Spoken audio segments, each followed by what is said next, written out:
பர்திமேயு சுவிசேஷ ஊழியங்கள் வழங்கும் நற்செய்தி நேரம். தேவ செய்தி பாஸ்டர் ஆர். அகஸ்டின். இந்த நாளில் உங்களோடு நான் பேசி வருகிறேன். ஆண்டவரிடத்தில் நெடுநேரம் காத்திருந்து தேவன் தந்த ஒரு வார்த்தை என் ஆண்டவருக்கு வேண்டும். என்ன வேண்டும்? இப்போ என்னெல்லாம் வேண்டாம் காமிச்சிக்கிட்டே வரேன். ஆண்டவர் எதிர்பார்க்கிறது என்னத்தை எதிர்பார்க்க? பலி எதிர்பார்க்கிறாரா? இல்லை ரத்தத்தை ஆட்டுக்கடாக்களை எதிர்பார்க்கிறாரா? இல்லையா, நம்முடைய கர்ப்ப பிறப்பின் குழந்தைய கொடுக்கணும் எதிர்பார்க்கிறாரா? என்ன சொல்லுவீங்க? அன்னாளை போல நான் இப்படி பிள்ளையை கொடுக்க முடியுமா? அன்னாள் கொடுத்தாள், என்னை பொருத்தனை செய்தால் அதை நிறைவேற்றினாள். ஆபிரகாம கோலை கொண்டு என்னால் பலியில பீடத்தின் மேலே வைக்கணுமா? இல்லைங்க. ஆண்டவருக்கு எதிர்பார்க்கிறது என்ன? நீயும் நானும் அவருக்கு தேவை. அவர் எதிர்பார்க்காத சில காரியங்களை உங்களுக்கு காமிச்சிட்டு வரேன். முதல்ல காமிச்சேன் ஏசாயா தீர்க்கதரிசியின் வழியாய், இரண்டாவது காண்பித்தேன் மீகா தீர்க்கதரிசியின் வழியாய். இப்போ இன்னொரு தீர்க்கதரிசியை கேட்கலாம்.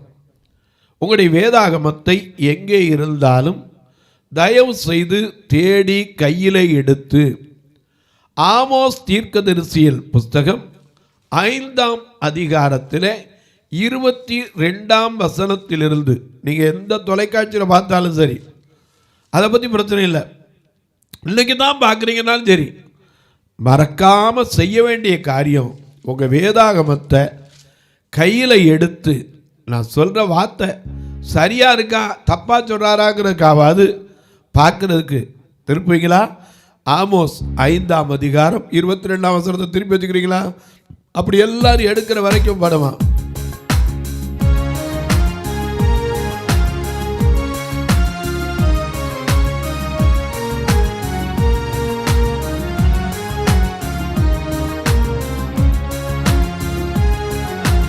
மகனே முள்ளெஞ்சனுக்கு தாராயோ, மகளே முள்ளெஞ்சனுக்கு தாராயோ, மோட்ச வாழ்வை தருவேன் இது பாராயோ, மோட்ச வாழ்வை தருவேன் இது பாராயோ. மகளே முள்ளெஞ்சனுக்கு தாராயோ, மகனே முள்ளெஞ்சனுக்கு தாராயோ, மோட்ச வாழ்வை தருவேன் இது பாராயோ, வாழ்வை தருவேன் இது பாராயோ.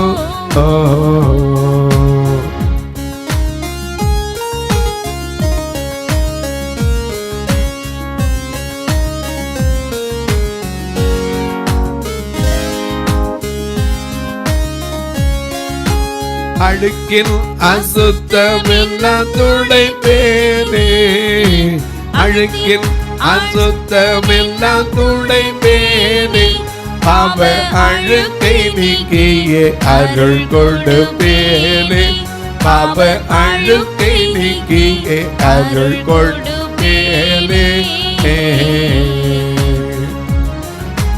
மகனே முள்ளெஞ்சனுக்கு தாராயோ, மகளே முள்ளெஞ்சனுக்கு தாராயோ, மோட்ச வாழ்வை தருவேன் இது பாராயோ, மோட்ச வாழ்வை தருவேன் இது பாராயோ.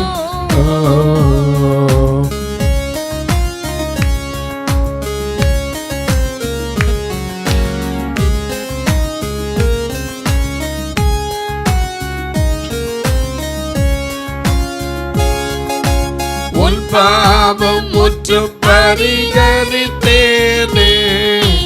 உன் பாவம் முற்று பரிகரித்தேனே, அதில் உண்மையாய் வசித்து மறித்தேனே, அதை உண்மையாய் அகற்று யான் மறித்தேனே. மகளே உன் நெஞ்சனுக்கு தாராயோ,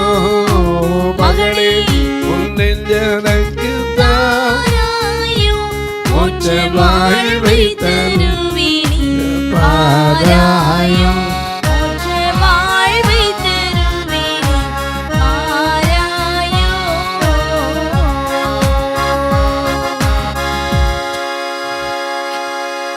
எல்லாம் எடுத்திருப்பீங்க. இங்கே வாசிக்க சொல்லட்டா? ஆமோஸ் தீர்க்கதரிசியின் புஸ்தகம் 5ஆம் அதிகாரம் 22ஆம் வசனம். உங்கள் தகன பலிகளையும் உங்கள் தகன பலிகளையும் போஜன பலிகளையும் எனக்கு படைத்தாலும் நான் அங்கீகரிக்க மாட்டேன். ஏன்னா அவர் ஜீவனுள்ள தேவன். ஏன்னா நம்மை போல நமது சாயல் எப்படி இருக்கோ அவர் அது மாதிரி தான் இருந்தவர். நமக்காக தன்னை கொடுத்தவர் நம்மகிட்ட என்ன எதிர்பார்க்கிறார்? எனக்கு கண்பானுடைய அழகா சொல்றார். என்ன சொல்றாரு? திரும்ப வாசிங்க. உங்கள் தகன பலிகள் மேலும் போஜன பலிகள் மேலும் எனக்கு படைத்தாலும் நான் அங்கீகரிக்க மாட்டேன். கொழுமையான உங்கள் மிருகங்களின் ஸ்தோத்திர பலியானா நான் அதுக்காக நேர்ந்து வச்சிருந்தேன் பிரதர். கோழியை நேர்ந்திருந்தேன், ஆட்டை நேர்ந்திருந்தேன், இந்தாங்க மாட்டை நேர்ந்திருந்தேன். அதெல்லாம் கர்த்தர் எதிர்பார்க்கறதே இல்லை. ஏன்னா எல்லாமே அவர் தருகிறார். ஆபிரகாம் வெறுமையாக தான் வந்தான். ஆண்டவர் அழைக்கும் போது எல்லாத்தையும் விட்டுட்டு தான் மனைவியை கூட்டிக்கிட்டு லோத்தோட வந்தான். ஏன்னா ஆண்டவர் அப்படித்தான் அழைச்சார். ஆதியாகமம் 12ஆம் அதிகாரத்திலே ஆபிரகாம் அழைக்கும் போது என்ன சொல்றாரு? கர்த்தர் ஆபிரகாமை நோக்கி, நீ உன் தேசத்தையும் முதலாவது உன் தேசத்தையும் உன் இனத்தையும் இரண்டாவது இனத்தையும் உன் தகப்பனுடைய வீடு. அது மட்டுமல்ல, தகப்ப வீடு நல்ல வசதியா இருந்தது. ஏன்னா சிலைகளை செய்கிறவன் தேராகு. அந்த தகப்பனுடைய வீட்டையும் விட்டு புறப்பட்டு நான் உனக்கு காண்பிக்கும் தேசத்துக்கு போ. நான் உன்னை பெரிய ஜாதியாக. என்ன சொல்றாரு? வடக்கையும் தெற்கையும் மேற்கையும் கிழக்கையும் நடந்து திரி. ஏன்னா உனக்கு என்ன செய்யுமே? நாம பாடுறோமே, என்ன பாடுறோம்? ஆல்மிதிக்குள் தேசமெல்லாம் கர்த்தருக்கு சொந்தமாகும். கண் பார்க்கும் கல்வாரி கோடி பறக்கும். பறக்கட்டும் பறக்கட்டும் சிலுவை ஜெய கொடி.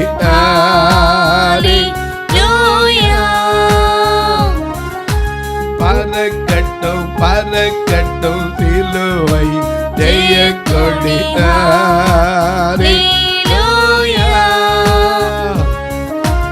உயரட்டும் உயரட்டும் இயேசுவின் திருநாமம். ஹல்லேலூயா. கால் விதிக்குள்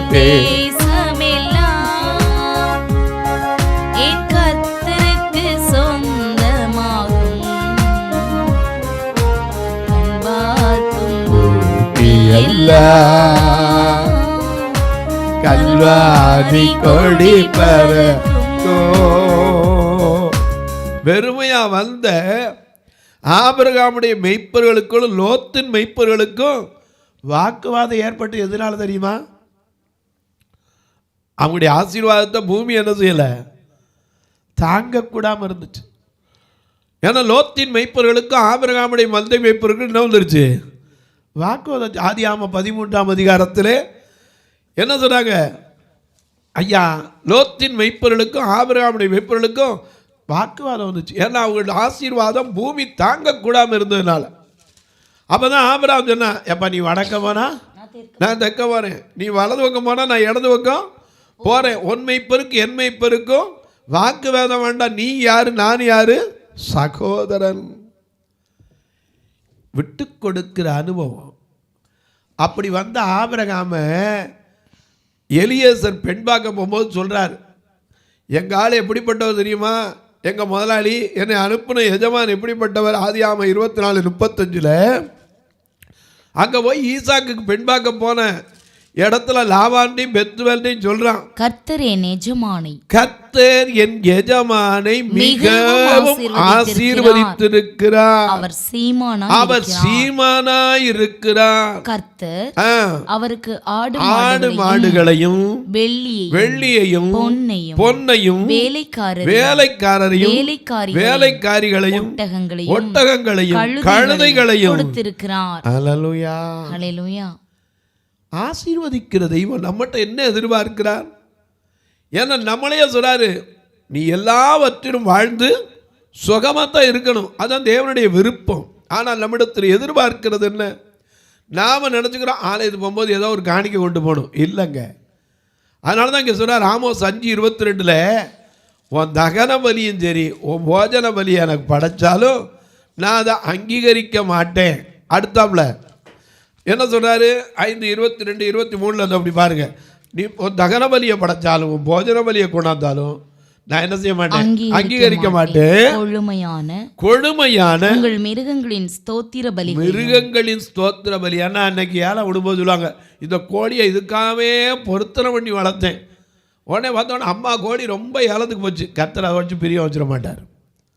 ஏன்னா அவருக்கு அதெல்லாம் அவசியமே கிடையாது. ஏன்னா பூமியும் அதன் நிறைவு யாருடையது?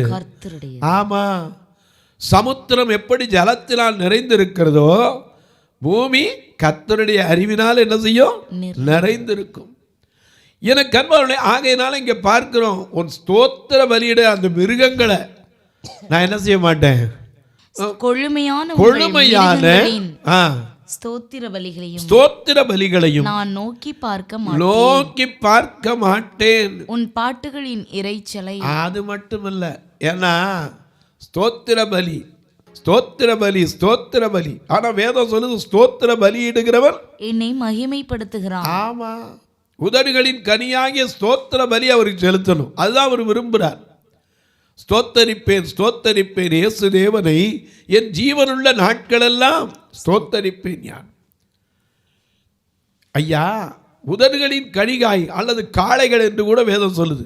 அந்த ஸ்தோத்திர பலியிடுகிறவன் அவர் என்ன செய்கிறான்? மகிமைப்படுத்துகிறான். உன் கோழி ஆடு மாடு இதெல்லாம் அவருக்கு என்ன கிடையாது, அவசியமே கிடையாது. ஆனால் தான் உன் கொழுமையான மிருகங்களின் ஸ்தோத்திர பலியையும் நான் என்ன செய்ய மாட்டேன், அங்கீகரிக்க மாட்டேன். உன் பாட்டுகளின் இறைச்சலை. உன் பாட்டுகள் இறைச்சல். ஏன்னா அன்னைக்கு இருந்த பாடல்கள் எத்தனை அருமையா இருந்துச்சு, அழகா பாடல்.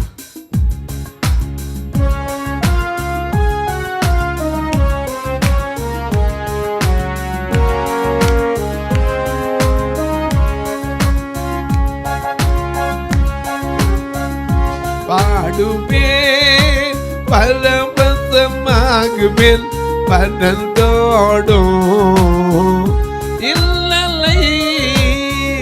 பாடுவேன் பரவசமாகுவேன் பரந்தோடும் இல்லை.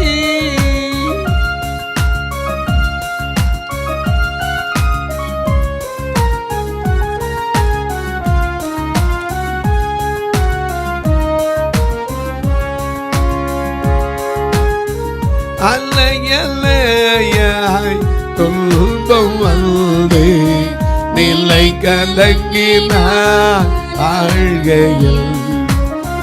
அலையலையாய் துன்பம் வந்து நிலை கலங்கினார் வாழ்கையில். அலை கடல் தடுத்து நடுமழை பீடத்து கடத்திய செல்ற கந்தனை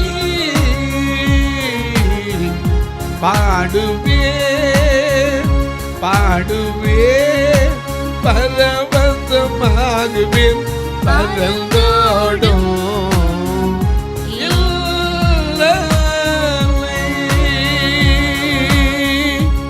எனக்கு அன்பானவர்களே, உன் பாடல்களின் இறைச்சல்.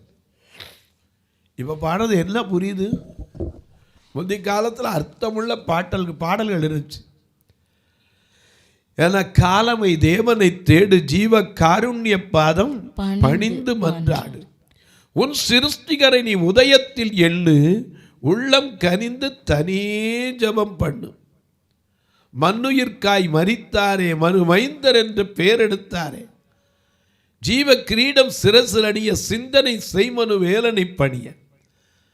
அந்த காலத்தில் கதிரவன் எழுகின்ற காலையில் இறைவனை துதி செய்ய மனமே எழுந்திராய். பாட்டை கேட்டாலே ஒரு உணர்வு வரும் இல்லையா? எந்த காலத்திலும் எந்த நேரத்திலும் நன்றியாய் உம்மை துதி. எப்படி பாடல்கள்லாம் இருந்துச்சு. ஆனால் இன்னைக்கு பாடல்கள் எப்படி இருக்கு? ட்ரம் அடித்தா தான் ஆவி வருது. கொஞ்சம் நல்லா வாங்கி தட்டப்பா. எங்கேயாவது ஆவி, நான் இன்னொரு நாள் உங்களுக்கு டைம் கிடைக்குமா பேசுகிறேன்.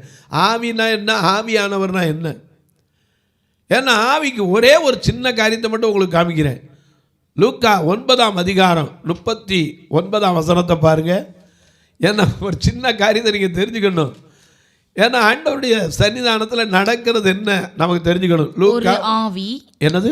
ஒரு ஆவி அவனை பிடிக்கிறது, அவனை பிடிக்கிறது, அப்பொழுது அலறுகிறான். ஆவி பிடிச்சு அலறான்னா அந்த ஆவி என்ன பேரு? அலறுகிறான். உன் ஆலய பாடல்கள் இறைச்சல் அலறுதலாய் போயிற்று. அதான் சொல்றார், அலறுகிறான். அது அவனை நுரைத்தள்ள அலக்கழித்து அவனை கசக்கின பின்பு. என்ன பாஸ்டர் டயர்டா இருக்கு? ஆவியானவர் கசக்கி புழிஞ்சிட்டாரு. அதுக்கு வராரு. இப்படிலாம் சொன்னா நிறைய பேர் சொல்லுவீங்க. ஆவியானவர் வந்தா என்ன உண்டு?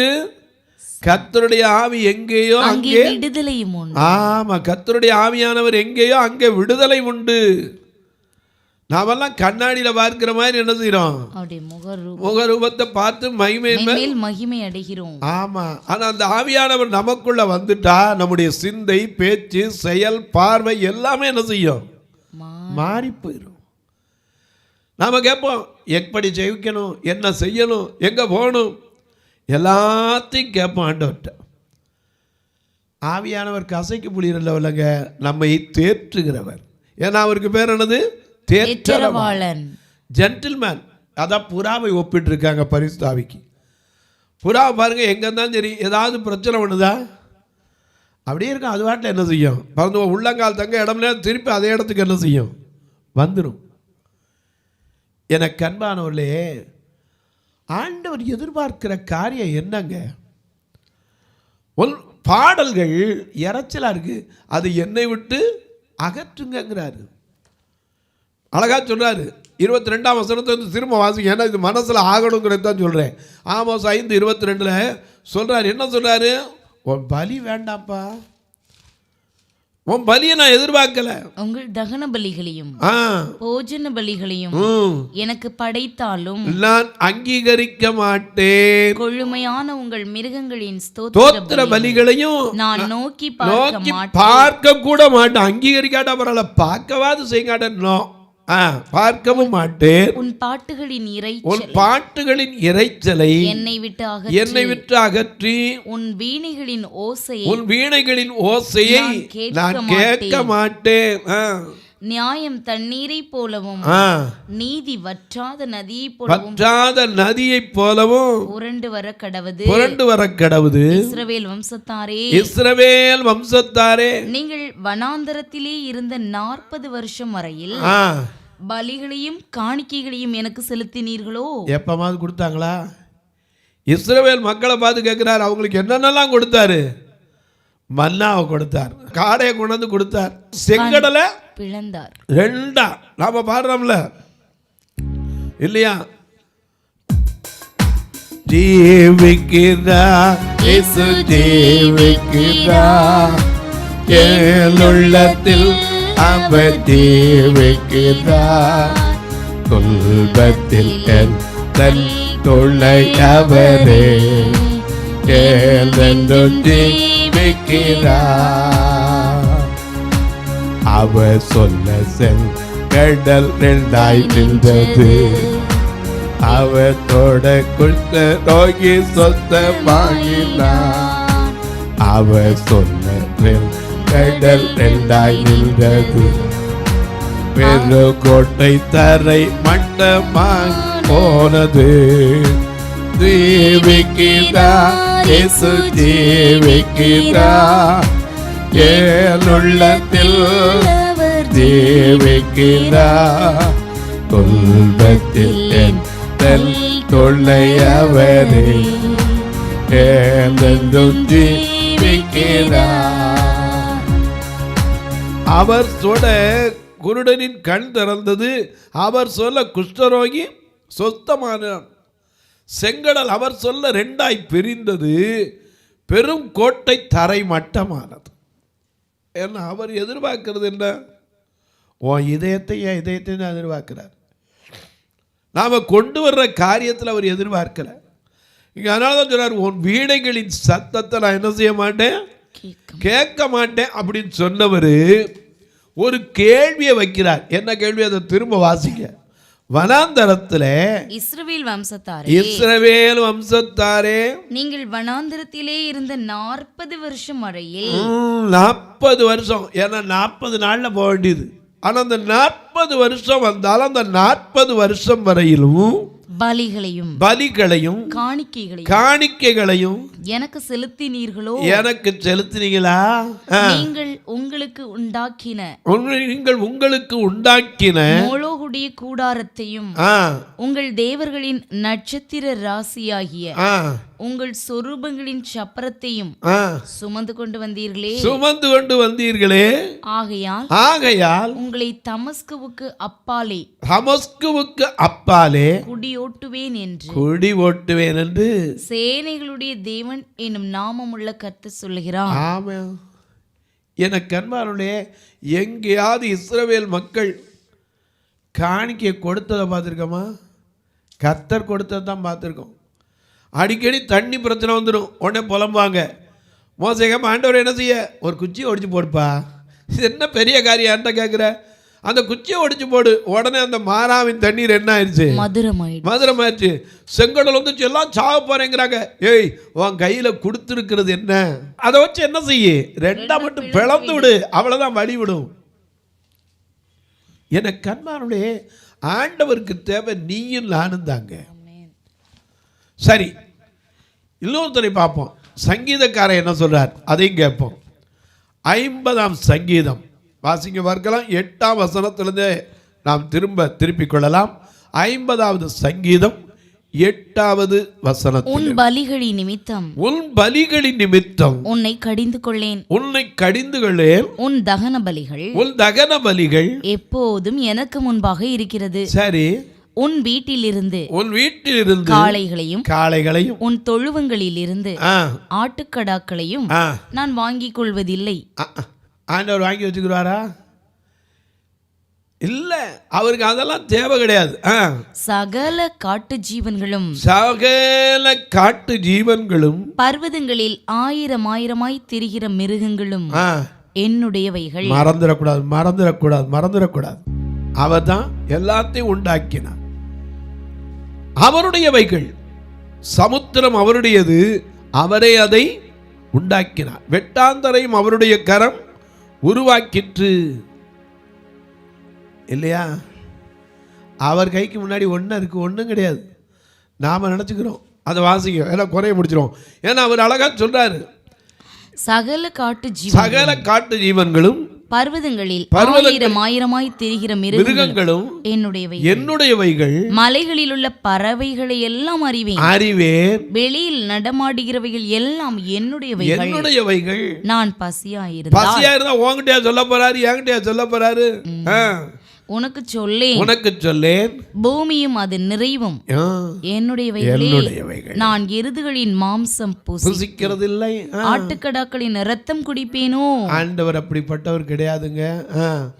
நீ தேவனுக்கு ஸ்தோத்திர பலியிட்டு உன்னதமானவருக்கு பொருத்தனைகளை செலுத்தி ஆபத்து நாளிலே என்னை நோக்கி கூப்பிடு, நான் உன்னை விடுவிப்பேன், நீ என்னை மகிமைப்படுத்துவாய். தொலைக்காட்சியில் பார்க்கிறேன் அன்பு மக்களே, இந்த நிகழ்ச்சியை நாள்தோறும் பார்க்குறீங்க, கேட்குறீங்க, பரவசம் அடைகிறீங்க, ரொம்ப நல்லது. ஆனால் கேட்பதோடு விட்டுடாதீங்க. ஒரு வார்த்தை ஜெபம் பண்ணுங்க. எதுக்குய்யா? இந்த தொலைக்காட்சி நிகழ்ச்சி வருவதற்கு தேவைகள் சந்திக்கப்பட ஜெபம் பண்ணுங்க. நீங்கள் எந்த தொலைக்காட்சியில் கேட்டாலும் சரி, எல்லாத்துக்கும் பணம் கட்டினா தான் வரும். என்ன 4000 ரூபா டெய்லி நிகழ்ச்சிக்கு. ஒரு நாள் நிகழ்ச்சி ரெக்கார்டிங் எடுக்கிறதுக்கு 1000 ரூபா. நீங்களே கணக்கு பண்ணிக்க பார்த்துக்க. 30 நாளைக்கு 4000 வச்சா 1,20,000 நிகழ்ச்சி 30,000 சேர்த்து 1,50,000 வந்துடுது. ஆண்டவன் தான் அதை செய்ய வைக்கணும். இதை எப்படி தாங்குவது? ஒரு வேலை கிடச்சா, ஒரு பிள்ளை பிறந்தா, ஒரு வேளை உங்களுக்கு ஒரு வீடு கட்டி முடித்தா, ஏதாவது ஒரு நன்மை செய்யலை. அப்படி வேத வசனம் பரம்புறதுக்கு கர்த்தர் உங்களை ஏவினால் நீங்களும் தொடரலாம். இந்த பார்வையற்ற மக்கள் திருச்சபையில் ஒரு கட்டுமான பணி கொடுக்கலாம், அல்லது ஒரு பார்வையற்றவர் மரித்தா அடக்கப்படுற ஃபியூனரல் காரியத்துக்கு உதவலாம், ஒரு பார்வையற்றவங்களுக்கு ஊன்றுகோல் கொடுக்குறதுக்கு உதவலாம், ஒரு ஆடியோ வேதாமம் கொடுப்பதற்கு உதவலாம். எப்படி பிரதர் நாங்கள் உதவ? இங்கே 2 நம்பர் வந்துக்கிட்டே இருக்கும், ஜிபே, ஃபோன்பே. அது மட்டும் இல்லை, ஐயா நான் கொடுக்கணும்னு ஆசைப்படுறேன், கொடுத்தா எனக்கு கணக்கு வைக்க வேண்டி இருக்குமே அப்படின்னா ஒரு நம்பர் வருது, 8438852500. இந்த நம்பர் நோட் பண்ணிக்கோங்க, 8438852500. இது வழியாக நீங்கள் அனுப்பிட்டு உங்கள் அட்ரஸ் விலாசத்தை அனுப்புனா உங்களுக்கு பில்லு வரும்.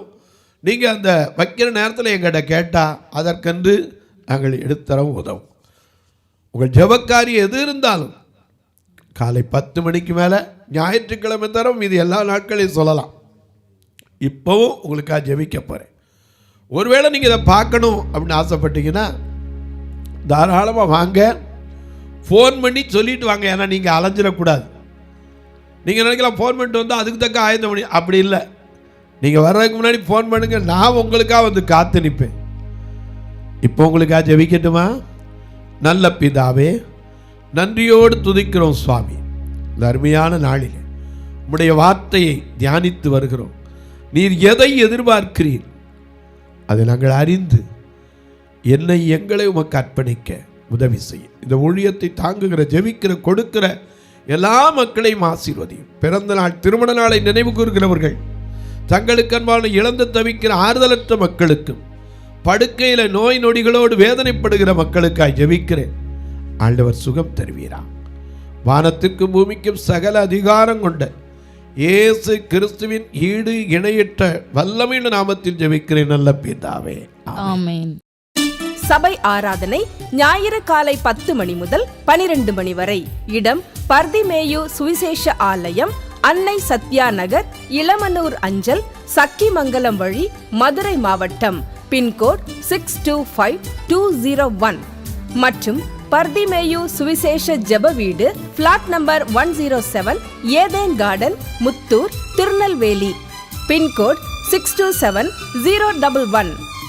சிறப்பு உபவாச கூட்டம் ஒவ்வொரு மாதமும் 2வது சனிக்கிழமை காலை 10 மணி முதல் 1 மணி வரை நாகர்கோவில் YMCA ஹாலில் வைத்து நடைபெறுகிறது. மற்றும் ஒவ்வொரு மாதமும் 4வது சனிக்கிழமை காலை 10 மணி முதல் 1 மணி வரை திருநெல்வேலி புதிய பேருந்து நிலையம் அருகில் உள்ள கிரேஸ் ஹாலில் வைத்து நடைபெறுகிறது. எங்கள் எல்லா ஆராதனைகளிலும் கலந்து கொண்டு தேவனை மகிமைப்படுத்த அன்பாய் அழைக்கிறோம்.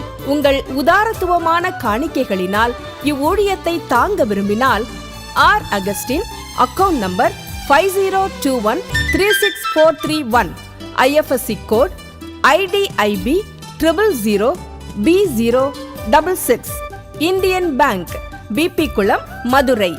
ஜிபே நம்பர் 9842181917, BGM மினிஸ்ட்ரீஸ் மற்றும் 9442559772, பிளைண்ட் மினிஸ்ட்ரீஸ் அகஸ்டின். உங்கள் தொடர்புக்கு பாஸ்டர் ஆர் அகஸ்டின், பர்திமேயு சுவிசேஷ ஊழியங்கள், நாகமலை, புதுக்கோட்டை, மதுரை 625019. தொலைபேசி எண்கள் 9842181917 மற்றும் 9442559772. கர்த்தர் தாமே உங்களை ஆசீர்வதிப்பாராக.